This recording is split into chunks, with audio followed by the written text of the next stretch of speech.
किसी ने बड़े कमाल की बात कही है कि कितना अकेला हो गया है आज का इंसान, अपने ही घर में अपनों को ढूंढता है।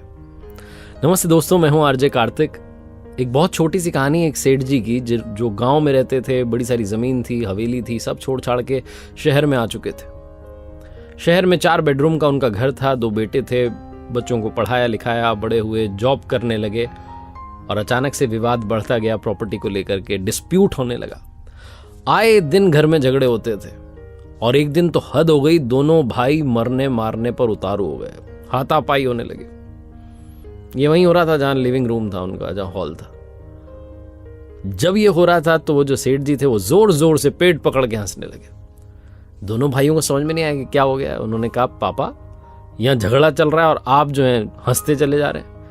पिताजी ने कहा, बात ही ऐसी है, तुम इतनी छोटी सी बात के लिए इतना झगड़ा कर रहे हो। हमारे पास में तो अनमोल खजाना है, वो दिखाता हूं तुम्हें, चलोगे? दोनों भाइयों के कान जो थे सुनने के लिए तैयार थे। कहां पर है, कहां चलेंगे, कैसे चलेंगे? पिताजी ने कहा, सुनो सुनो, आराम से सुनो। पहली बात तो तुम झगड़ा नहीं करोगे तो मैं लेके चलूंगा, प्रेम से चलेंगे। उन्होंने कहा, ठीक है जी, 3-4 दिन की छुट्टी ले लो, चल कर आते हैं। अगली सुबह वो बस यात्रा के लिए तैयार थे। 10 घंटे का रास्ता था, बहुत ही इंटीरियर में जाना था, अपने पुराने गांव में जाना था जहां रहते थे। दोनों भाई बस में बैठ गए, पिताजी बैठ गए। अंदर जब गए बस में देखा कि 2 ही सीट खाली थी, जाने वाले 3 थे। तो पापा के पास में एक बंदा बैठ गया, फिर दूसरा भाई खड़ा रहा। थोड़ी देर के बाद में एडजस्ट करते चले गए। एक बार एक बैठ रहा था, दूसरा बैठ रहा था। 10 घंटे की वो लंबी यात्रा समाप्त हुई, लेकिन दोनों के चेहरे पर कोई फ्रस्ट्रेशन नहीं थी, बल्कि एक्साइटमेंट था कि वो क्या है अनमोल खजाना जो देखने के लिए जा रहे हैं गाँव में।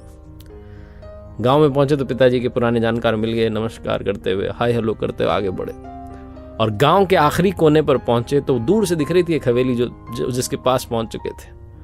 लेकिन जैसे जैसे पास जाते गए उन्हें दिखाई दिया कि हवेली खंडर हो चुकी है। वो जो पापा थे उन्होंने देखा सेठ जी ने कि ये तो पूरी बेकार हो चुकी है। कबूतरों ने घोंसले बना लिए, झाड़ियां उग गई हैं, वीरान सुनसान हो गई है। और जहां उन्होंने देखा वो हवेली के बाहर ही बैठ करके रोने लग गए, रोते चले जा रहे थे। दोनों भाइयों को समझ में नहीं आया, पापा को क्या हो गया? पूछा, पापा क्या हुआ? पिताजी ने कहा, याद करो वो बचपन जब तुम इसी आंगन में खेला करते थे। शायद तुम्हें अच्छे से याद ना हो, तुम बहुत छोटे थे, हम तुम्हें लेकर के चले गए शहर में। तुम्हें पढ़ाना था, लिखाना था, आगे बढ़ाना था।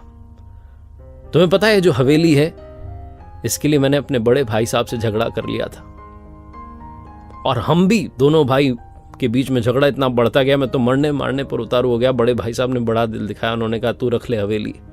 वो विदेश में जाकर के बस गए, लेकिन उस दिन के बाद आज तक मुझसे बात नहीं की, मुझसे मिलने नहीं आए, मेरा हालचाल नहीं जाना। इस हवेली के चक्कर में मैंने अपने बड़े भाई को खो दिया। और कल जब मैं तुम्हारा झगड़ा देख रहा था तो मुझे लगा कि तुम मेरी जैसी गलती कर रहे हो। ये देख रहे हो हवेली जिसके लिए लड़ाई लड़ी थी, आज इसमें कबूतरों ने घोंसला बना लिया है। एक बात बताओ, अभी जिस बस में हम आए, क्या वो सीट हमें हमेशा के लिए मिल सकती है? दोनों भाई हंस करके कहने लगे, पापा क्या बात कर रहे हो? बस की सीट कभी परमानेंट होती है क्या? बस तो चलती रहती है, सवारियां बदलती रहती है, दूसरा आता है, तीसरा आता है, बैठते रहते हैं लोग। तो पिताजी ने कहा, क्या तुम उसके लिए झगड़ा कर सकते हो? दोनों भाइयों ने कहा, झगड़ा क्यों करेंगे इतनी छोटी सी चीज के लिए? सेठ जी ने कहा, बस यही तो समझाना चाह रहा हूं, इतनी छोटी सी चीज के लिए झगड़ा क्यों कर रहे हो? ये भी तो बस की यात्रा है, कोई आएगा फिर कोई आएगा, सीट पर सवारियां बदलती रहेंगी। उस सीट के लिए झगड़ा नहीं करना जो थोड़ी सी देर के लिए मिली है। मैंने अपने भाई से झगड़ा किया और भाई को खो दिया, हवेली मिल गई, लेकिन हवेली आज किसी काम की नहीं है। तुम दोनों झगड़ा करोगे, प्रॉपर्टी तो मिल जाएगी, लेकिन अपनापन चला जाएगा, रिश्ता टूट जाएगा। उस बस की यात्रा में जैसा तुमने तालमेल बैठाया था, बस वो बैठाना सीख लो, जीवन सफल हो जाएगा। बहुत छोटी सी कहानी जो बताती है कि मटेरियलिस्टिक दुनिया के पीछे हम इमोशनल दुनिया को बहुत पीछे छोड़ा है। अगर आप भागते दौड़ते रहेंगे सिर्फ उस अंधी दौड़ में जिसमें आगे जाकर अंधेरा है, तो आप वो अपनापन, प्यार, मोहब्बत खोते चले जाएंगे। एक बार फिर से वही बात जो अक्सर आपसे कहता हूं, ऊपर वाले के आशीर्वाद, अपनी मेहनत और अपनों के प्यार के साथ कर दिखाओ को जैसा कि दुनिया करना चाहे आपके जैसा।